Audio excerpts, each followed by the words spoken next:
If you wouldn't show up to your board meeting drunk, why are you showing up sleep deprived? Because biologically, they look the same. By the end of this video, you'll know exactly why sleep is the ultimate performance strategy and how to protect it without guilt. I'm Sophia, and I help driven women climb in corporate without the cost of burnout. You've heard so many of these cliches, corporate cliches, and we need to unpack them. We need to unlearn them. And let's start with sleep. Which ones have you heard? I've heard sleep is for slackers. I've heard you snooze, you lose. What about sleep when you're dead? Here's the truth. Sleep isn't soft. It's strategic. And if you're leading on an empty tank, you're not a high performer. You're a high functioning crash waiting to happen. So let's continue to unlearn these corporate cliches that keep ambitious women stuck in survival mode. We looked at winners never quit and work smarter, not harder. But what about sleep? Let's replace that with some truth. Let's replace those myths, those cliches with truth about what actually makes you sharp, makes you confident, and makes you powerful at work. Because real leadership doesn't run on Red Bull, it runs on recovery. Now, sleep is weak is one lie that we've all heard. And what do? We glorify exhaustion. We don't say, I'm tired. We say, I'm slammed, I'm booked and busy, I'll sleep when I'm dead. Why We Sleep, which is a book by Matthew Walker, he's found that sleep deprivation, it reduces your emotional intelligence, decision making, accuracy, and self-awareness. Wow. Who would have thought that sleep is so powerful? These are the same traits that we associate with leadership: clarity, patience, and empathy. And they start to disappear with just one night of poor sleep. So let's get to the root of it. Where did you first learn to sacrifice sleep for success? Was it college? Was it your first job? Was it motherhood? For me, it was college. I learned that if I cranked through all of the content for the semester and stayed up, pulling all-nighter, became BFFs with Red Bull, that I could get it together. I could ace that exam. And acing that exam was my dopamine hit. That was my reward center. Okay.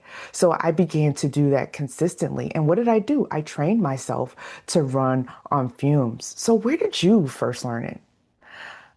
I know for a fact motherhood taught me how to run on fumes because there was no extra time. Every part of me I was pouring into this little life, into keeping myself together, into keeping my marriage together, into trying to string together a household and build a household.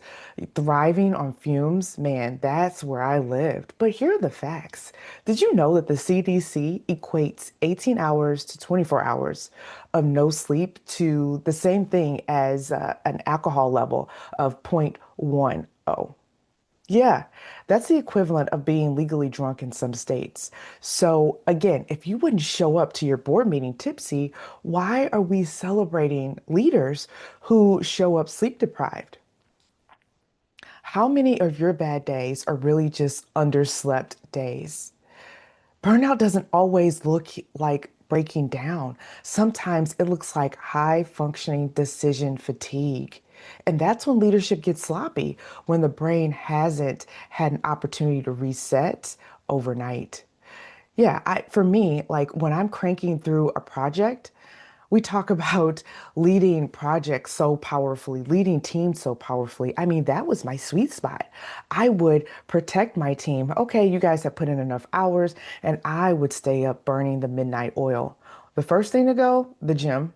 These little mini breaks all those are luxuries. I don't need that. I have to crank through this project, through this deliverable because my team needs me. Okay. And then what would I do? I would say to myself, okay, I know that my team finished at around 6, which was kind for me to let them out, but now I need to review their work. I need to put it together. I'm just going to stay up at least till 9.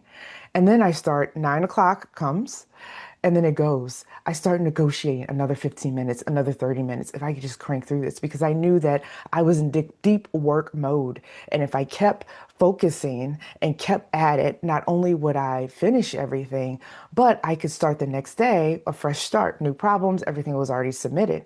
But I didn't realize that I was starting the next day on empty. My solution? Hey, just crank through more caffeine. Hey, just go have an energy drink at 2 p.m. Yeah, that that was a bad decision. So, would you trust your decisions at work if you were chronically undersleeping?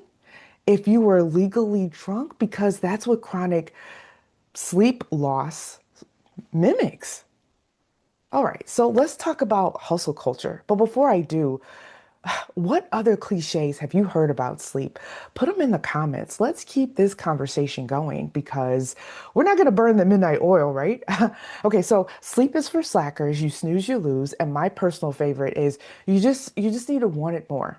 Um, a book I was reading, Everyday Dharma, talks about when you overserve everyone else, you under-resource your own calling. And I never thought about it like that. I knew for a fact that I was hired for this job. That's my calling, right? But is it? Is that truly my purpose on this earth to give everything I have to this role, this pay for hire role?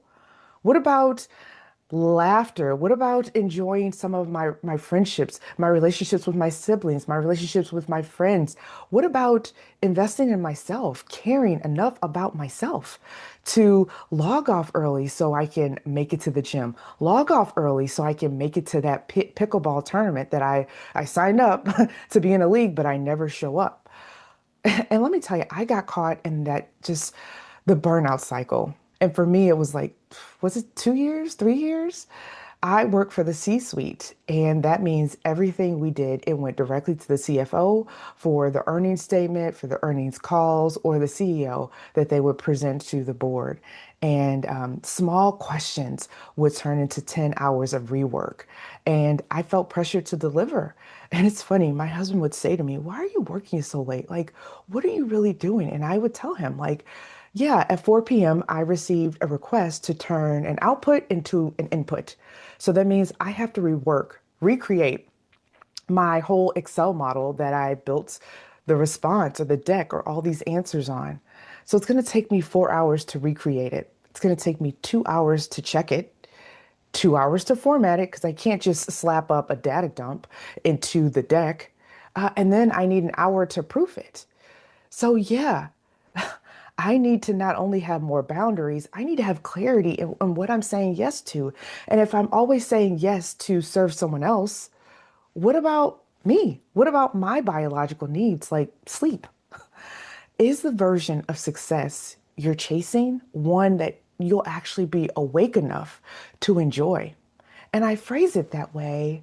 I really want you to think about it, but I phrase it that way because we all talk about not being able to rest, right?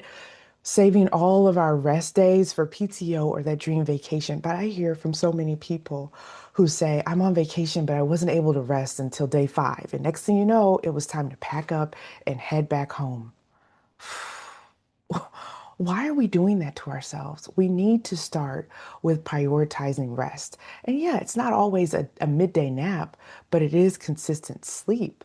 And I want to encourage you to build a bedtime for yourself, like a bedtime routine. Remember when you were little, your parents would, you would brush your teeth and then maybe your parents would read you a book and they would say good night, they would tuck you in. Build a bedtime routine. And I want you to romanticize that routine instead of romanticizing the exhaustion, instead of romanticizing that promotion, because I want you to enjoy it. And that's what happens. We get so caught up in this burnout cycle, so caught up in all these deliverables that we lose sight of ourselves, who we are. And again, it starts with sleep. It starts with having clarity to know where we're going and why we're doing it. No reward and no accolade is worth trading your clarity, your health for, or your peace. Did you know that sleep rewires your brain? Sleep is where your brain does all of the real work. It's where it processes emotions, it connects new ideas, and literally it rewires for better decision. And you, a lot of us think that we need another productivity hack. We need to be more efficient with our days. No, you need to go to bed on time. And if you don't want to go to bed on time, if that's impossible for you, how about you set a bedtime for your phone? Yeah, you give your phone a bedtime. Either you use the sleep function, the do not disturb function, so that way you stop getting notifications, or you put your phone in another room, in a drawer somewhere, so that way you can spend an hour, 30 minutes, 15 minutes relaxing, decompressing from the day away from the screens. We're not zoning out to Netflix, but we're preparing ourselves to wind down. I want you to frame sleep as a performance strategy because, again, you do not need another productivity hack. You need a pillow. What could change if you stop starting your day on a deficit? I talked about that a little bit about staying up late and just solving the problem with more caffeine. But if I was well rested and I had clarity, maybe I would, understand some of the questions or the problems that I'm trying to solve with more depth, more intensity, more creativity. So this week, I want you to trade one late night task for an earlier bedtime. You can do it. Yes, yeah, I know you can. And I want you to track how your clarity changes. Ask yourself, what am I proving by staying up late? Is it FOMO? Because we can leave work, we can leave some work for tomorrow, and we don't need to scroll Instagram to catch all the latest trends and updates and news right now before we go to bed. Go to sleep. I also want to know, what could you be protecting yourself from instead? Yeah, instead of like staying up late and all of these things, realize that sleep, it's helping you with clarity, and that's a boundary in itself, and that's one that you don't need other support to do. So if you lead others with clarity, patience, and presence, but lead yourself with pressure, depletion, and overextension, is that really leadership? It's not. Again, we lead teams so powerfully. We lead projects, but I need you to lead yourself. So this week, I want you to claim one full night or meaningful wind down routine that isn't negotiable. It just isn't. Let your brain reset. And then I want you to share, either journal through it or take note of how your clarity, your compassion, your creativity shows up differently afterward. Now, if you're ready to lead with presence and not performance, I would love for you to join my Burnout Power Without Burnout workshop. I host one every other month. Check the link in the notes. We reclaim your energy, we reclaim your focus, and we find your leadership voice. I also offer workshops for sustainable leadership for when you want your high achieving women to lead better and not harder, because leaders who rest strategically, they don't just survive, they thrive. So sleep sharp, sleep smarter. Did you subscribe? You like this, right? You like this conversation. Subscribe so we can keep the conversation going. Come on, subscribe.